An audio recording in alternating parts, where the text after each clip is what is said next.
dias atravessamos a sala de aula carregando materiais, planejamentos e um tanto de sonhos. E entre um intervalo e outro, uma dúvida e outra, seguimos tentando equilibrar a esperança e o cansaço. Este é o Nossa Vida de Prof, um espaço para falar de docência, mas também de tudo que transborda dela. O que sentimos, o que carregamos e o que nos move como educadoras e como gente.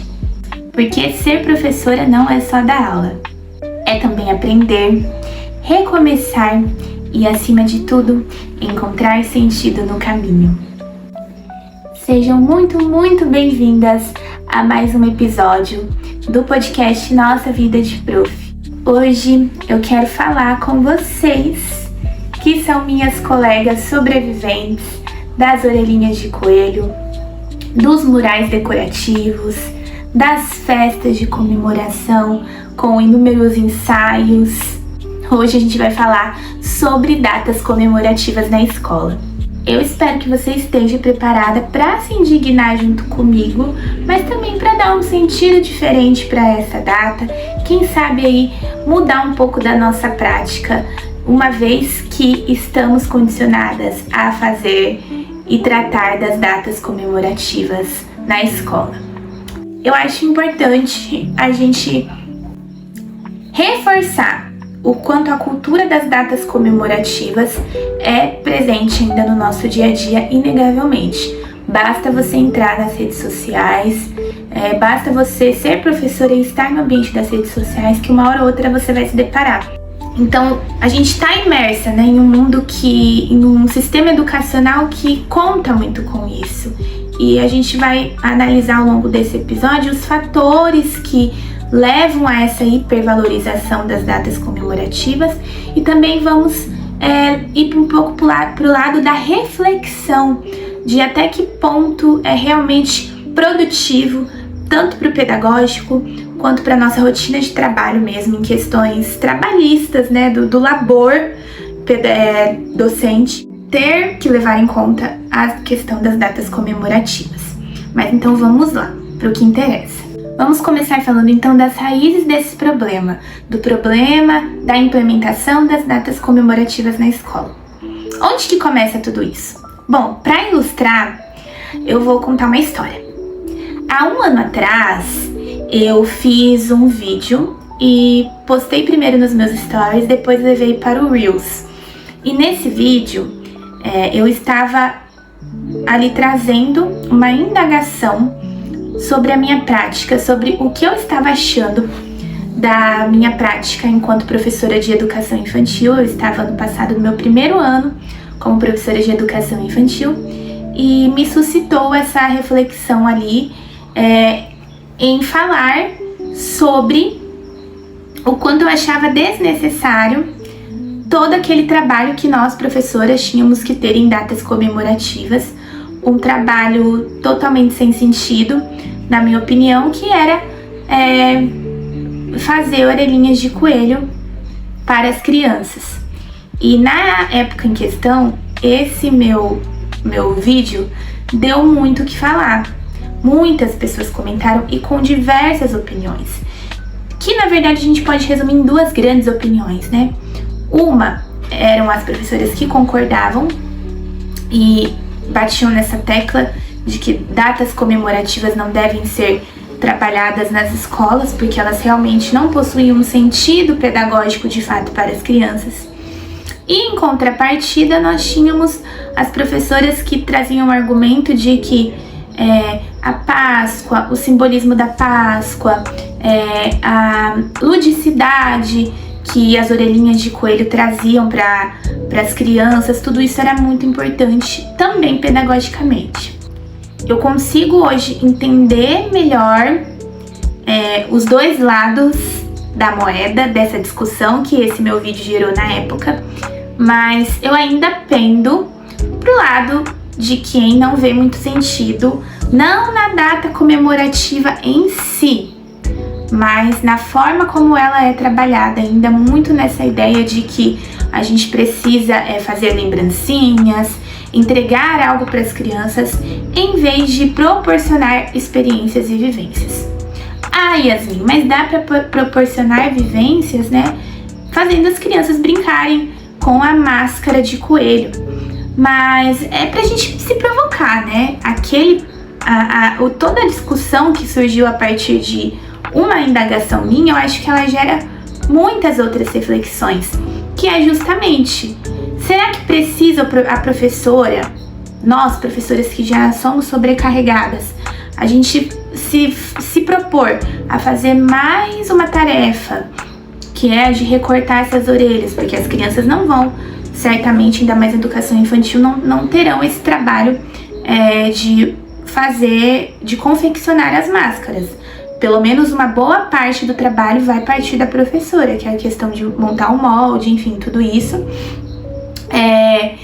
Então, será que, até que ponto que isso é vantajoso? A gente tem que pensar nos prós e contras, e tanto na questão pedagógica, quanto na questão laborial mesmo do nosso trabalho, né? De não se sobrecarregar, enfim, não trazer aí mais uma tarefa em meio a tantas outras que já temos a cumprir. Então, a minha indagação, a minha provocação partiu desse ponto. Mas aí a gente entra em outra raiz do problema, que é justamente essa romantização da docência, que é a cultura, né, de que a professora faz por amor, dá um chocolatinho para os seus alunos porque ela ama seus alunos, faz uma orelhinha de coelho porque ela ama dedicar um tempo do seu final de semana que ela poderia estar com a sua família para suas crianças. E aí a gente percebe, falando assim, eu acho que já dá para perceber quão absurdo isso é. Eu não preciso tecer muitos comentários e desenrolar muito a minha fala acerca disso. Eu acho que já fica claro. Mas eu quero ainda saber sua opinião. Você acha que esse problema, essa discussão tem outra raiz? Você tem uma opinião que diverge da minha? Pode deixar aqui nos comentários.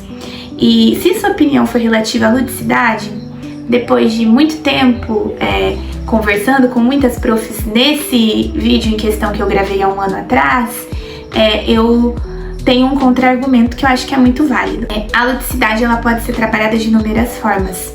Eu não acredito que você cortar uma orelha de coelho é a única forma de você trabalhar a ludicidade com a criança, o animal coelho, a ludicidade, como ela pode se encantar, o encantamento da criança pelo animal e pelo faz de conta, de brincar de imitar o animal. Eu acho que você não precisa necessariamente de uma orelha de coelho para isso. Então, consequentemente, você não necessariamente precisa se sobrecarregar, se você é sozinha, assim como eu, nas condições de trabalho que eu tenho, fazer isso. Mas vamos encerrar essa introdução aqui, porque o vídeo não é sobre orelhinhas de coelho, embora ele possa parecer. É uma discussão que está se desenrolando a partir desse episódio, que eu tô retomando essa discussão para que a gente possa tecer outras em cima dessa. Outro problema muito enraizado no nosso fazer docente, no nosso cotidiano, é a ideia da escola espetáculo. Eu acho que na educação pública isso é menos comum, mas nas escolas particulares é muito difundida essa ideia de escola espetáculo. A escola tem que estar sempre mostrando algo, exibindo algo, e as datas comemorativas vêm aí com tudo para dar impulso realmente a esse espetáculo. Elas impulsionam e motivam as escolas a fazerem de sua prática pedagógica um espetáculo. É a espetacularização do pedagógico, da docência, da aprendizagem.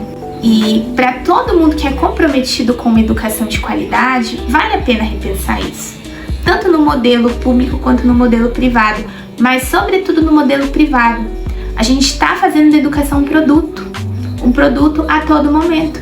Por isso que a gente precisa tanto das datas comemorativas para endossar isso, para reforçar essa ideia de espetáculo e de glamour e de um marketing escolar.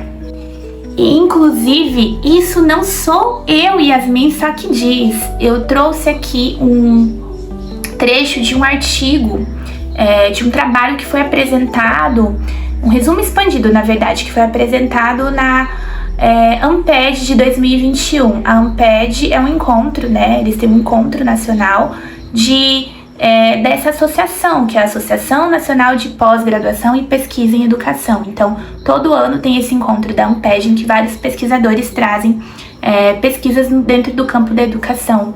E essa pesquisa aqui é de Silva e Dreske. E elas falam aqui, eles, né, porque é um homem e uma mulher, falam aqui sobre o currículo da educação infantil. Interpela as datas comemorativas. E olhem só o que essa pesquisa vai dizer pra gente, que a partir dos pressupostos da epistemologia social, que foi a vertente teórica que eles utilizaram para estudar essa questão das datas comemorativas, compreendemos que a inserção das datas comemorativas no currículo da educação infantil produz efeitos na organização do conhecimento, atuando assim na formação das crianças, no modo como elas percebem a si mesmas e nas formas como respondem ao mundo. A cultura, nesse sentido, atua como dispositivo, organizando, orientando e contendo as diferenças e a diversidade, diagramando e produzindo o espaço social. Isto ocorre especialmente com a adoção de práticas tradicionais que dificultam a articulação deste trabalho com as orientações contidas nas diretrizes curriculares. O que leva a gente a entender? Que trabalhar com uma organização pedagógica com base em datas comemorativas conflitua com o currículo. Na educação infantil, nós temos as diretrizes curriculares nacionais, as DCNEI. O que está posto lá bate de frente com essa ideia de práticas tradicionais dentro das temáticas de datas comemorativas. Você também vai bater de frente com os direitos de aprendizagem contidos lá na BNCC. Aqui eu estou especificando na educação infantil porque acaba que isso ocorre mais dentro dessa etapa, mas não que também não ocorra nas outras. Se a gente for pensar, é ainda mais problemático, né? Visando que as cobranças no ensino fundamental e no ensino médio são outras, né? A gente é muito cobrado em relação a conteúdo, então qual o sentido de trabalhar datas comemorativas nesse contexto, né? Como a gente pode trabalhar essas datas comemorativas de modo integrado a esse currículo? E será que os currículos eles proporcionam isso pra gente? Ou acaba se tornando então um trabalho que o professor tem que articular? Então tudo isso é passível de reflexão e a gente deve refletir. Não só abolir ou não as datas comemorativas, mas pensar no que realmente faz sentido para a nossa prática. É essa discussão que a gente está tendo aqui hoje, certo? Então, pensando nisso tudo, Yas, será que existe um lado bom de trabalhar as datas comemorativas? É claro que existe. E eu sempre falei disso nas minhas redes sociais. Desde 2022, 2023, que eu comecei a focar mais em falar de educação ambiental, porque eu tava ali no final do meu mestrado, então eu tava com um hiperfoco nesse campo, então eu falava muito, até fazia vídeos defendendo as datas comemorativas, mas na época eu defendia porque eu tinha essa autonomia de escolher, de escolher ou não trabalhar com datas comemorativas no meu contexto. Eu não me sentia obrigada, interpelada a fazer isso, né? Eu fazia porque eu achava interessante trazer reflexões. Na época eu trabalhava com o ensino médio, em 2022, 2023. Então era muito interessante, por exemplo, na Semana do Meio Ambiente, fazer oficinas com eles, até porque na época eram temas que eu trabalhava como professora de biologia, temas muito ligados à educação ambiental. Então eu acabava utilizando as datas comemorativas como oportunidade. E é nessa tecla que eu quero bater aqui também, que sim, o lado bom das datas comemorativas é que elas são oportunidade para você trabalhar diversos assuntos, incluindo assuntos que muitas vezes são evitados por diversos motivos dentro da sala de aula, como questões de sexualidade, questões de gênero, questões de raça, questões de classe social, enfim, todos esses temas sociais que são considerados tabus. Então, para você que trabalha com anos finais, ensino médio principalmente, vale muito a pena pensar em datas comemorativas dentro desse viés de subversividade, saca? Então, é diferente do que na educação infantil, em que muitas vezes a gente trabalha simplesmente porque todo mundo trabalha, sem refletir muito sobre isso. Agora, outro ponto positivo também das datas comemorativas são as reflexões que elas podem nos trazer de forma crítica mesmo sobre as próprias datas comemorativas que a gente está trabalhando. Um exemplo clássico é o Natal e a Páscoa, né? A gente pode usar essa data comemorativa como oportunidade para trabalhar questões relativas ao consumismo, por exemplo, né? Por que na Páscoa e no Natal a gente gasta tanto até o que nós não temos em função de uma data, de um simbolismo? Aí entra também a famosa educação financeira que tanto se fala, né? Trabalhar a educação financeira na escola, mas de que forma? Vamos usar então as datas comemorativas como oportunidade para repensar essas questões também de consumo, né? Só que não é em toda faixa etária também que a gente vai conseguir debater isso. A educação infantil, por exemplo, é uma etapa muito mais de vivência, de experiências. Então, trazer experiências que mostrem para as crianças o real significado da Páscoa, que é o significado da partilha, que eu não estou nem trazendo para o campo da religião, mas para o campo da data da Páscoa. Talvez pensar historicamente o que é a Páscoa, trazer em formato de contação de histórias para as crianças, o que é a festa da Páscoa em diferentes culturas, né? Possibilitar a elas esse conhecimento, fazer uma experiência de... eu trabalhei numa escola em que na Páscoa tinha partilha do pão.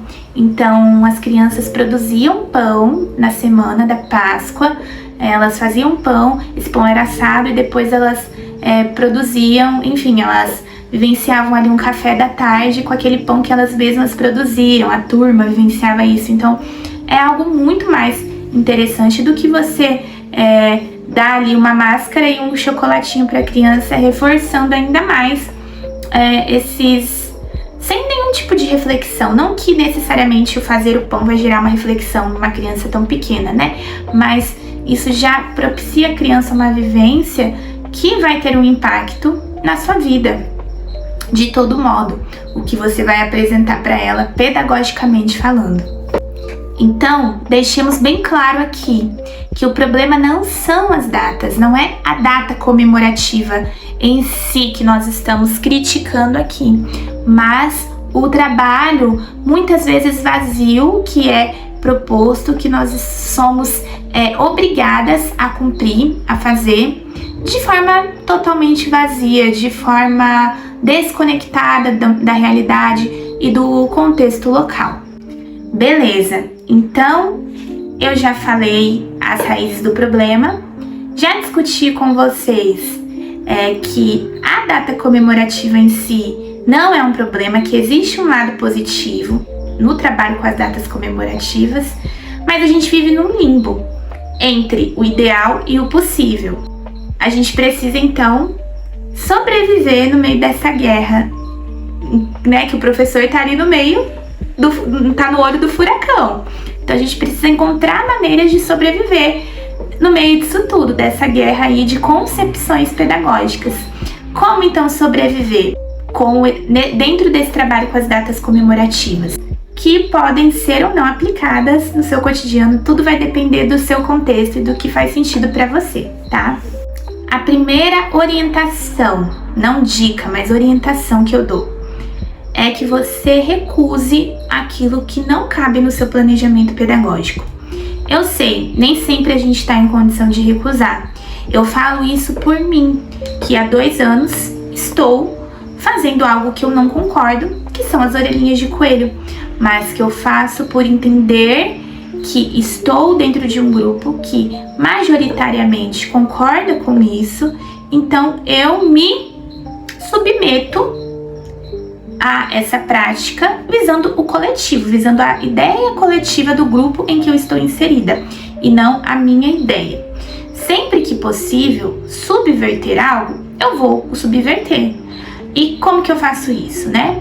Eu não estou trabalhando praticamente nada mais da Páscoa, além dessas orelhinhas de coelho que eu farei e que a gente vai no dia ali anterior à Páscoa, vai ter uma festinha e nós vamos fazer aquilo.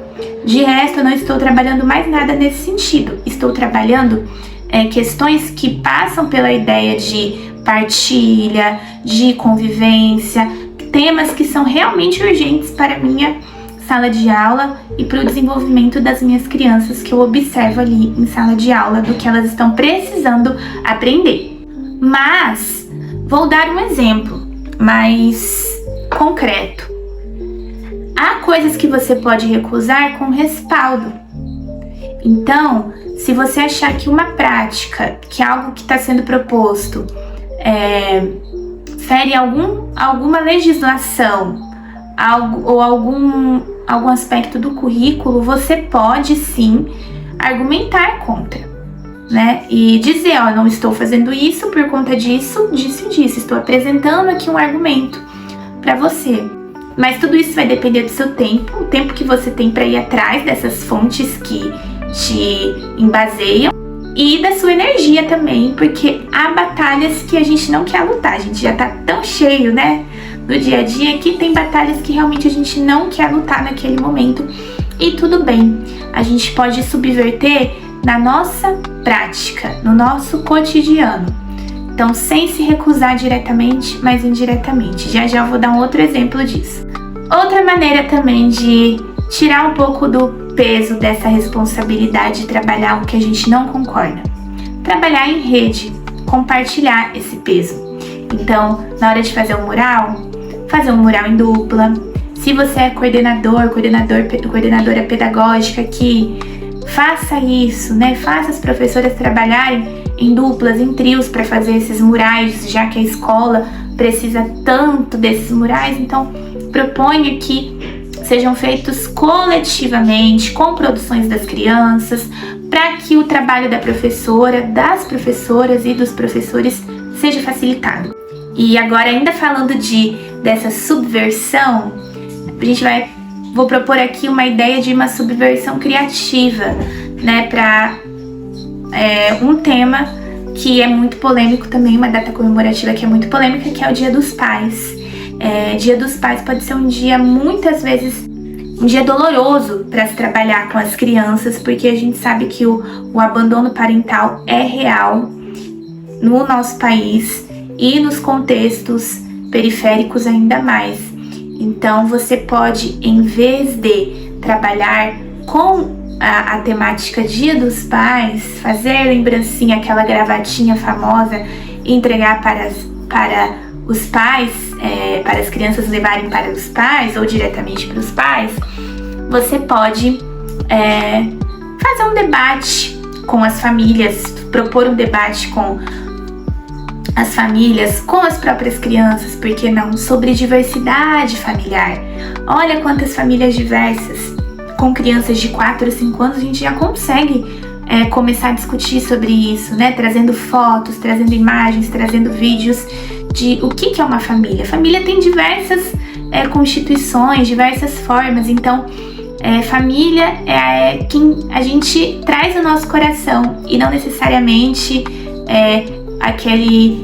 aquela conformação tradicional de família. Então, fica também uma sugestão para vocês subverter o seu trabalho dentro de uma temática de uma data comemorativa que para a sua prática, você não vê sentido. E para todas essas orientações que eu dei até aqui, o que é primordial é que você tenha um sistema de organização que te permita subverter, que te permita dizer não quando necessário e que te permita também trabalhar em rede, trabalhar coletivamente. Onde você vai aprender isso? No programa Vida de Prof. Lá dentro você tem acesso a ideias, a compartilhamento de ideias, a ferramentas, a materiais que possibilitam que você planeje, de forma autônoma, que você priorize o que é realmente essencial na sua vida e na sua prática docente. Porque professora não é decoradora de festa. Bom, pra gente encerrar esse nosso bate-papo, eu quero deixar uma mensagem que eu espero que você guarde muito bem, que eu acho que ela sintetiza tudo que a gente falou até aqui. Que professora, apesar das inúmeras burocracias, das inúmeras exigências, nunca se esqueça que a sua aula pertence a você e ela é construída com os seus alunos e para eles. Então, ainda que você tenha uma escola que exija o trabalho com as datas comemorativas, você tem opções no interior da sua sala de aula. Você pode resgatar o sentido dessas datas, ressignificar essas datas dentro da sua prática, ou você pode simplesmente até mesmo ignorar algumas delas, aquelas que você realmente não vê sentido nenhum em trabalhar. Lembre-se disso, a sua prática é acima de tudo sua. Eu espero que esse papo, essa brisa tenha feito algum sentido para você. E se você chegou até aqui, eu peço que você deixe aqui nos comentários qual foi a data mais sem noção, assim, nessa que você já trabalhou na sua escola, que já foi pedido para você trabalhar na sua vida. Qual foi a data comemorativa mais sem noção que você já teve contato, tá bom? Me conta que eu vou adorar saber, vou adorar ouvir os relatos de vocês. Também quero ouvir as opiniões, tá bem? É isso, pessoal. Um beijão no coração de vocês. E até o próximo episódio do Nossa Vida de Prof.